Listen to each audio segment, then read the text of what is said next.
Global business leaders, academics and policymakers are in London today for the first UBS Sustainability Summit. One of the key topics on the agenda is disclosure. What sustainability metrics do investors need, and how should companies be encouraged to report them? Well, joining us now is Frances Way, Chief Strategy Officer at the Carbon Disclosure Project.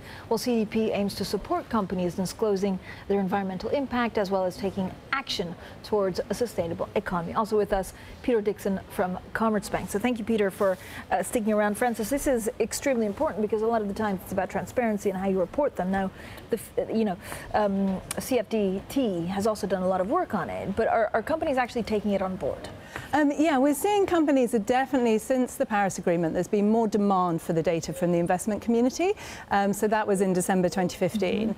And the Task Force for Climate-Related Financial Disclosures definitely helped mainstream that with key figures like Michael Bloomberg chairing it and Mark Carney behind it. So I feel that we're seeing it mainstreaming, but what we're really need the move to is an understanding of the financial implications, what the risks really are and when they're going to materialize. Okay, but just by, is it incentives that you need to give to companies, or is it investors that need to speak up, and where are we? Are you disappointed that it's taking a little bit longer than maybe we were expecting? Yeah, it's definitely taking longer than we were expecting. CDP's been doing this since the year 2000, so it has been slower, but companies definitely see a benefit when they start doing it themselves. They ask themselves questions, they begin to think about their strategy. Investors are increasingly now taking notice because they're beginning to see the financial implications, but more than that, we're beginning to see more mandatory reporting coming in.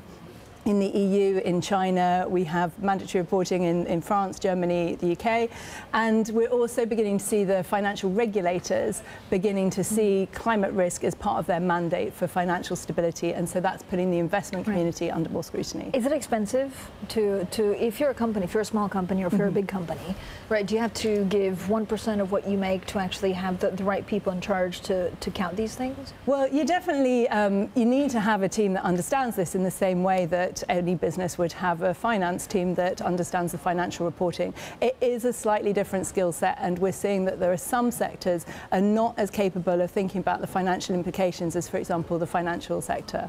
Okay, does this make a difference to your world, Peter? Well, I think ultimately it does. Obviously, from an equity, from a company perspective, obviously the reporting requirements become more onerous. But I mean, I think the way I tend to look at this is that companies which don't get on board with this kind of ESG program risk being left behind, because sustainability, I think, is the key here.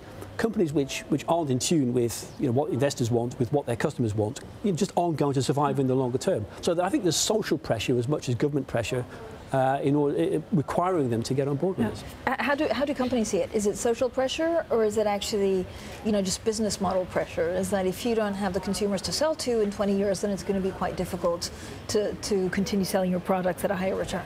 Yeah, I mean, I think a lot of this is really just working out whether their business models are still going to be fit for purpose or not. The low carbon transition's like an industrial revolution. We know it's happening, and we know it's going to change the makeup of the, market cap in our economies. But also the social pressure that we've seen in the last year, I think, has really, really helped in terms of changing consumer preferences, changing sort of market dynamics in that way.